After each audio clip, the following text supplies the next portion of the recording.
కథల ప్రపంచం. స్నేహితులంటే ఇలా ఉండాలి. చిత్రగ్రీవుడు హిరణ్యకులే అసలు సిసలు స్నేహితులు అనుకున్నాడు లఘుపతినకుడు. హిరణ్యకునితో స్నేహం చేయాలనుకున్నాడు. చాటు నుండి తప్పించుకుని హిరణ్యకుని కలుగు దగ్గరికి చేరుకున్నాడు. హిరణ్యక పిలిచాడు. మళ్ళీ తనని పిలుస్తున్నది ఎవరా అని సాలోచనగా చూశాడు హిరణ్యకుడు.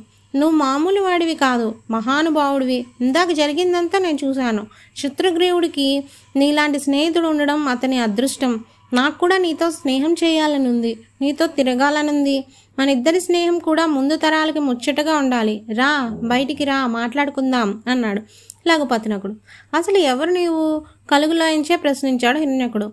లఘుపతినకుడు జవాబు చెప్పబోయేంతలోనే మళ్ళీ ఇలా అన్నాడు.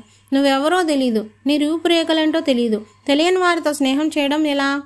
పాపం భయపడుతున్నాడు అనుకుని సన్నగా నవ్వుకుని ఇలా అన్నాడు లఘుపతినకుడు.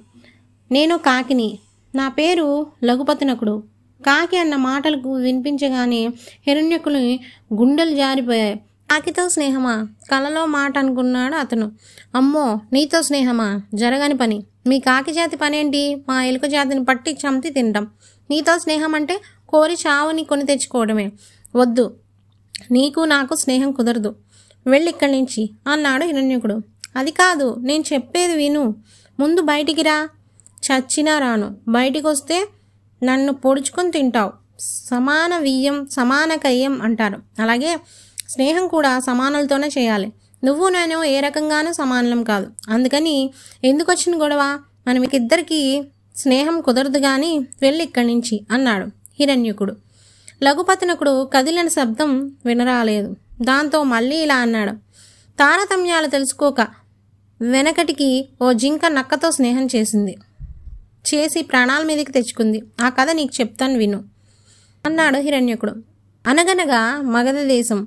ఆ దేశంలో ఓ అడవి. దాని పేరు మందారవతి. ఆ మందారవతి అడవిలో ఓ జింక, ఓ కాకి ఉండేవంటే మామూలుగా ఉండడం కాదు, స్నేహంగా ఉండేవి. జింక అంటే కాకికి ఇష్టం, కాకి అంటే జింకకి ఇష్టం. దాంతో చెట్టాపట్టాలు వేసుకుని తిరిగేవి. అడవి అంతా పచ్చపచ్చిగా ఉండేది. జింకకి కావాల్సినంత మేత దొరికేది. తిన్నంత తిని బాగా బలిసింది జింక. అందమైన అడవి, ఆరోగ్యంగా ఉంది. ఇంకనే ఎక్కడ పడితే అక్కడికి చెంగును గెంతుకుంటూ వెళ్ళేది జింక. అది అలా గెంతుతుంటే దాన్ని ఓ నక్క చూసింది. ఆహా, జింక అంటే ఇది కదా, ఎంత చక్కగా బలిసి ఉందో. తింటే మహా రుచిగా ఉంటుంది. తినాలి దీన్ని. తినాలంటే చక్కని ఉపాయం ఆలోచించాలనుకుని జింక చెంతకు చేరింది. బాగున్నావా మిత్రమా అడిగింది. ఒక్క గెంతి నక్కకు దూరంగా జరిగింది జింక. మిత్రమా, ఇదెక్కడ పిలుపు అడిగింది. నువ్వెవరో నాకు తెలియదు, నా జోలికి రాకు అంటూ పరిగెత్తబోయింది. ఆగాగు అంది నక్క. ఆగింది జింక. నా పేరు సుబుద్ధి. ఈ అడవిలో ఒంటరిగా ఉంటున్నాను. నా అన్న వాళ్ళు ఎవ్వరూ లేరు. నక్కలన్నీ నన్ను వదిలేసి ఎక్కడికి వెళ్ళిపోయాయి. దాంతో దిక్కులేని దాన్ని అయిపోయాను అన్నది నక్క. కన్నీళ్లు పెట్టుకుంది. అయ్యో పాపం అనిపించింది జింకకి. తోడు కూడా లేకుండా అడవిలో బతకడం ఎంత కష్టమో తెలిసొస్తుంది. చావలేక బతుకుతున్నాను. నిన్ను చూశానో లేదో నా వాళ్ళని చూసినట్టు అనిపించింది. ఎక్కడ లేని ఆనందం కలిగింది. దేవుడిలా కనిపించావు అంది నక్క. జింక పొంగిపోయింది. నీకే హాని చేయను, నన్ను నమ్ము. నా ఒంటరితనాన్ని పోగొట్టు. దయచేసి నాతో జట్టు కట్టు. ఇద్దరం కబుర్లాడుకుంటూ కలిసి తిరుగుదాం అంది నక్క. దాని మాటలన్నీ నమ్మేసింది జింక. నక్కతో స్నేహానికి ఒప్పుకుంది. ఇద్దరూ అడవి అంతా తిరిగి చీకటి పడ్డాక ఇంటి దారి పట్టారు. సరదాగా మా ఇంటికి రావచ్చు కదా అడిగింది జింక. రమ్మంటే ఎందుకు రాను, పద అంది నక్క. జింకతో పాటుగా ఇంటికి చేరింది. చెట్టు కొమ్మ మీద కూర్చుని జింకతో పాటుగా వస్తున్న నక్కని చూసింది కాకి. ఏ ఎవరది అరిచింది. నక్క మిత్రమా, సుబుద్ధి అని మంచి నక్కే. పాపం దిక్కు మొక్కు లేదంటే ఒంటరిదాన్నంటే జాలిపడి తీసుకొచ్చాను. మన స్నేహాన్ని కోరుకుంటోంది అంది జింక. నక్కతో స్నేహమా? ఎక్కడైనా విన్నామా అనుకుంది కాకి. కొత్త వాళ్ళని నమ్మకూడదు, నమ్మితే మోసపోతాం. అయినా చూస్తూ నక్కతో స్నేహం ఏంటి? దాని గుణగణాలన్నీ అందరికీ తెలిసినవే కదా. జాగ్రత్త. పిల్లిని ఆదరించి ముసలి గద్ద పోయిందన్న కథ ఒకటి ఉందిలే, ఆ కథ గుర్తొస్తోంది అంది కాకి. ఆ కథ ఏంటో చెప్పువు అడిగింది జింక. చెబుతాను విను అంటూ కథ చెప్పసాగింది కాకి. వెనుకటికి గంగానది తీరాన ఓ జువ్వి చెట్టు ఉండేది. దాని తొర్రలో ఓ గుడ్డి గద్ద ఉండేది. దాని పేరు జరద్గోవం. గద్ద గుడ్డిదే కాదు, ముసలిది కూడా. దాంతో అది ఎగరలేక చెట్టును అంటి పెట్టుకుని ఉండేది. చెట్టు మీద మిగిలిన పక్షులు దాని దుస్థితికి జాలిపడ్డాయి. జాలిపడి రోజు సంపాదించుకుని వచ్చిన ఆహారాన్ని పిల్లలకే కాకుండా ఆ గుడ్డి గద్దకు కూడా కొంచెం పెట్టేవి. పెట్టి తెల్లారితే తిండి కోసం పరుగులు తీసే పరిస్థితి మాది. పిల్లల్ని వదిలి వెళ్లాల్సి వస్తుంది. చీకటి పడితేనే కానీ గూటికి చేరుకోలేం. నీకు ఇదంతా తెలిసిందే. అయితే మేమంతా తిండి సంపాదించుకుని గూటికి చేరే వరకు పిల్లలకి నువ్వే దిక్కు ముక్కు కావాలి. నీకు కళ్ళు కనిపించవు, నీ కాళ్ళు కదలవు, అయినా నీ అవయవాలన్నీ సక్రమంగా ఉన్నట్టుగానే ప్రవర్తించు, గట్టిగా ఉండు, మా పిల్లలకి కాపలాగా ఉండు అనేవి. అలాగేనంటూ గుడ్డిగద్ద కాపలా కాసేది. ఒకరోజు ఆ చెట్టు కిందకి పిల్లి ఒకటి వచ్చింది. చెట్టు మీద గూళ్ళలో పక్షి పిల్లలు గోల వినిపిస్తే నోరూరుతుంటే నాలుకను పెదాలను రాసుకుని లేలేత మాంసం దొరికింది అనుకుంటూ చెట్టెక్కింది. మెల్లమెల్లగా అడుగులు వేసుకుంటూ చెట్టెక్కుతున్న పిల్లిని చూసి పక్షి పిల్లలు అమ్మో అయ్యో అంటూ గోలగోల చేశాయి. ఆ గోలకి ఏదో ప్రమాదం ముంచుకొని వచ్చిందని గ్రహించిన గుడ్డిగద్ద ఎవరిది అంటూ గట్టిగా అరిచింది. ఆ అరుపుకి పిల్లి తెగ భయపడిపోయింది, వణికిపోయింది. శరీరం వణకడంతో కాలు జారి కింద పడాల్సిందే, కానీ నిలదొక్కుంది. చెట్టెక్కినప్పుడు పక్షి పిల్లలను తినాలన్న ధ్యాసలో గుడ్డి గద్దను గమనించలేదు పిల్లి. ఇప్పుడు గమనించింది. దగ్గరగానే ఉంది గద్ద, తప్పించుకునే అవకాశం లేదు. ఏం చేయను? ఏ ఆలోచన రూపుకట్టలేదు దానికి. ఆఖరికి ఇలా అనుకుంది, పొరపాటు చేశాను. పక్షి పిల్లలకు ఆశపడి చెట్టెక్కాను. ఎక్కుతున్నప్పుడే ప్రమాదాన్ని గుర్తించాలి. అప్పుడు గుర్తించలేదు, ఇప్పుడు గుర్తించాను. ఈ ప్రమాదం నుంచి తప్పించుకోవడం కష్టమే, కానీ తప్పించుకోవాలి. ఎలా అంటే ఈ గద్దకి ఏవో మాయ మాటలు చెప్పాలి, దీన్ని నమ్మించి ప్రాణాలు నిలబెట్టుకోవాలి, లేదంటే చావు తప్పదు. ఎవరది అంటూ గట్టిగా అరిచిన గద్ద దగ్గరకు గజగజ వణుకుతూ చేరింది పిల్లి. ఎవరో వచ్చి తన ఎదురుగా నిల్చున్నారని గ్రహించింది గద్ద. ఎవరు నువ్వు అడిగింది. అయ్యా, నా పేరు దీర్ఘకరణం, పిల్లిని. పిల్లివా? నీకు ఇక్కడేం పని? వెళ్ళిక్కడి నుంచి, లేదంటే చంపేస్తాను బెదిరించింది గద్ద. నేరకపోయి చెట్టెక్కాను, దీని పాలపడ్డాను అనుకుంటూ ఇలా అంది పిల్లి. నాకు ఇక్కడ చాలా పని ఉంది, పని మీద వచ్చాను ఇక్కడికి. మీరు వెళ్ళిపోమంటున్నారు, వెళ్ళిపోకపోతే చంపుతానంటున్నారు. ఎలా ఇప్పుడు అంది పిల్లి. పనేంటి అసలు? ఎవరితో పని అడిగింది గద్ద. మీతోనా పని? నాతో నీకేం పని? అయ్యా, నేను అన్ని పిల్లులులా కాదు, సాధు జంతువుని, శాకాహారిని. మాంసం తినడం ఎప్పుడూ మానేశాను. పుణ్యం కోసం రోజు అదిగో అక్కడ గంగా నదిలో స్నానం చేస్తుంటాను. బ్రహ్మచారిని, చాంద్రాయణ వ్రతంలో ఉన్నాను. ఉంటే అడిగింది గద్ద.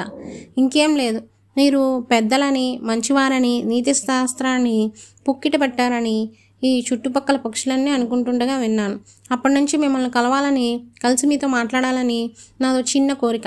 ఆ కోరిక తీర్చుకోవటానికి వచ్చాను అంది పిల్లి. తనని పిల్లి గౌరవించడం, తనని కలిసేందుకు రావడం ఎంతో గొప్పగా అనిపించింది గద్దకి. మీలాంటి పెద్దలతో మాట్లాడితే 4 మంచి ముక్కలు చెవిని పడతాయి, నీతులు ధర్మాలు తెలుసుకోవచ్చని ఆశగా వచ్చాను. వచ్చినందుకు బాగానే ఉంది.